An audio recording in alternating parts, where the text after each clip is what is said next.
জনাব স্বরাষ্ট্রমন্ত্রী, যাকে সর্বমন্ত্রী বলে জনগণ বলে, তিনিই বলেছেন আসলে আমরা তো এই বিচার সংস্কারের আসলে আমরা মনোযোগ দিতে চাই না, আমরা কোনোভাবে একটা নির্বাচনের জন্য এই সব কিছু মেনে নিয়েছিলাম। আসলে এত বড় একটা প্রতারকের দল কিভাবে দেশ চালাবে, এটা দেশবাসীর কাছে বিস্ময়ের ব্যাপার। আপনাদের মনে আছে যে কোনো কিছু একটা হলেই তখন এই সব জাতীয় নেতৃবৃন্দ বলতেন এই সব সমস্যার সমাধান হচ্ছে একটা নির্বাচিত সরকার হলে সব ঠিক হয়ে যাবে। আচ্ছা, আমি জিজ্ঞেস করতে চাই, আজকে এই শহীদ পরিবারের সদস্যবৃন্দ এখনো চোখের পানি ফেলে কেন?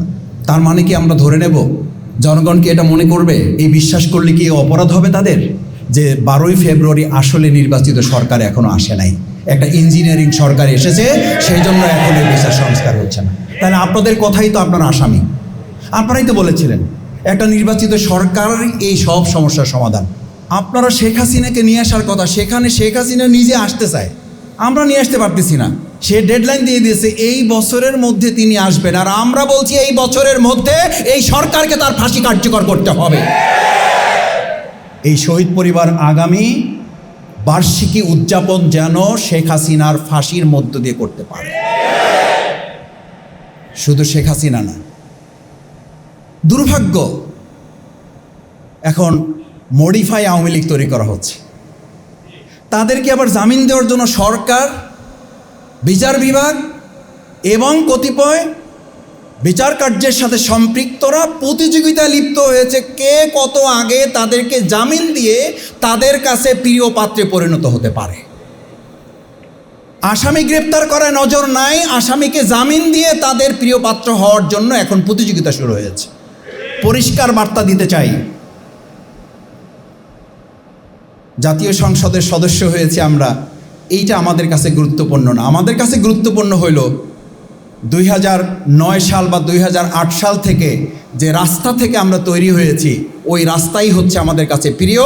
যদি সংসদে সমন্বয় না হয়, যদি সংসদে এর সমস্যার সমাধানের রাস্তা না হয়, তাহলে ওই রাজপথ থেকেই আবার নতুন করে সমস্যার সমাধানের রাস্তা বের করা হবে।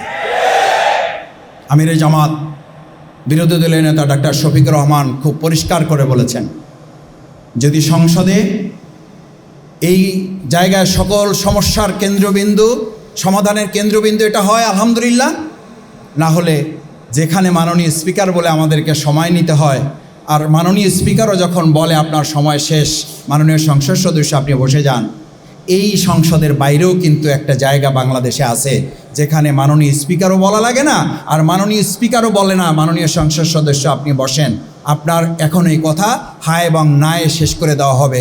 আমরা জনগণের কাছে হা এবং না নিয়ে যাব, জনগণের হায়ের ভোটে এই গণভোট বাস্তবায়ন হবে, বিচার হবে, সংস্কার হবে, মানবিক বাংলাদেশ বিনির্মাণ করে শহীদের রক্তের এবং তাকে চোখের পানির বদলা গ্রহণ করা হবে। সম্মানিত ভাই এবং বন্ধুগণ, শেষ কথা, সভাপতি মূলত কথা বলবেন, কর্মসূচি ঘোষণা করবেন। আজকে শুধু এতটুকু বলি, দেখেন এই সম্মানিত শহীদ পরিবারের সম্মানিত গর্বিত সদস্যবৃন্দ এবং আজকে এখানে যারা আসেন, তাদের মাঝে যে আকুতিগুলো আছে, যে ইতিহাস জুলাই আগস্টে তৈরি হয়েছে, মুক্তিযুদ্ধের ইতিহাস যেমন আমাদের কাছে গুরুত্বপূর্ণ, ফ্যাসিবাদ মুক্ত একটা বাংলাদেশ বিনির্মাণে এই সমস্ত শহীদ আহত জুলাই যোদ্ধাদের ওই আন্দোলন ঠিক একইভাবে আমাদের কাছে গুরুত্বপূর্ণ। কিন্তু আমরা লক্ষ্য করছি শহীদ ওসমান হাদির বিচার, তার ইতিহাস, এই শহীদ পরিবার জুলাই যোদ্ধাদের ইতিহাস এখন সিলেবাসে অন্তর্ভুক্ত করতে এই সরকার নাকি আর আগ্রহ দেখাচ্ছে না।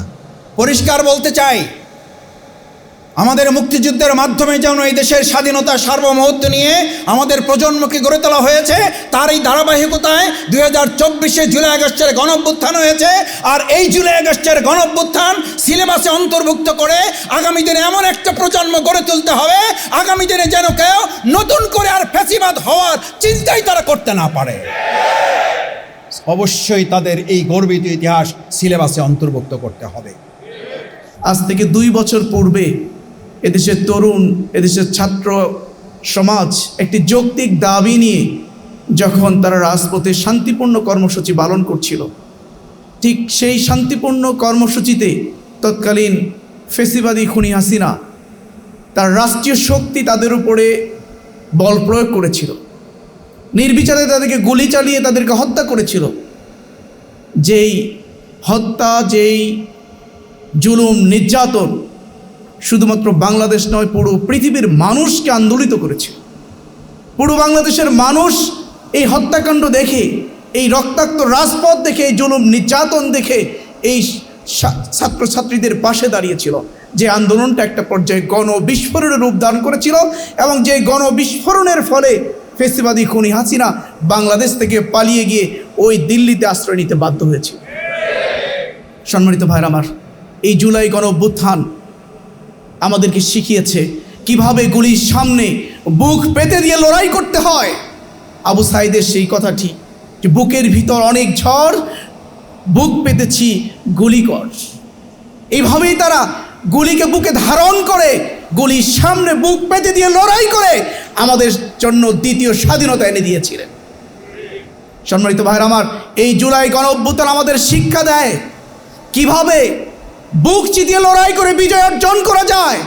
এই জুলাই গণঅভ্যুত্থান আমাদেরকে শিখিয়ে দেয় কিভাবে ফেসিবাদকে বিদায় করতে হয়। সেটি জুলাই গণঅভ্যুত্থানের সেই আন্দোলনকারী আমাদেরকে শিখিয়ে দিয়েছে।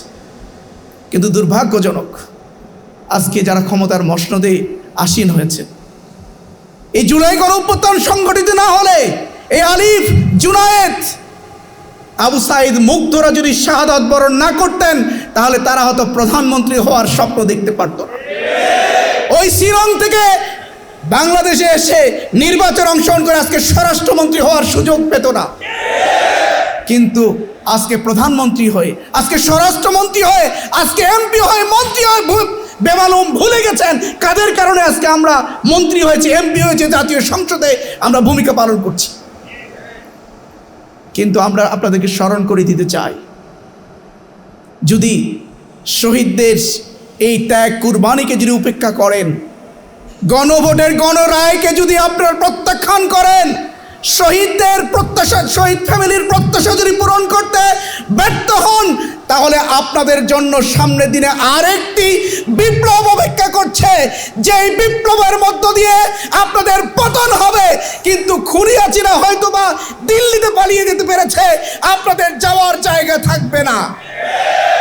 সুতরাং তার আগেই সংশোধন হয়ে যান, তার আগেই হুঁশ ফিরে নিয়ে আসেন, জনগণের গণরায়কে বাস্তবায়ন করেন, শহীদ এবং আহত পরিবারের সেই আর্তনাদকে বুকে ধারণ করে তাদের সেই চিন্তা চেতনাকে, তাদের চেতনাকে বাস্তবায়ন করার উদ্যোগ গ্রহণ করেন। এই আশাবাদ ব্যক্ত করে আমি আমার কথা শেষ করছি।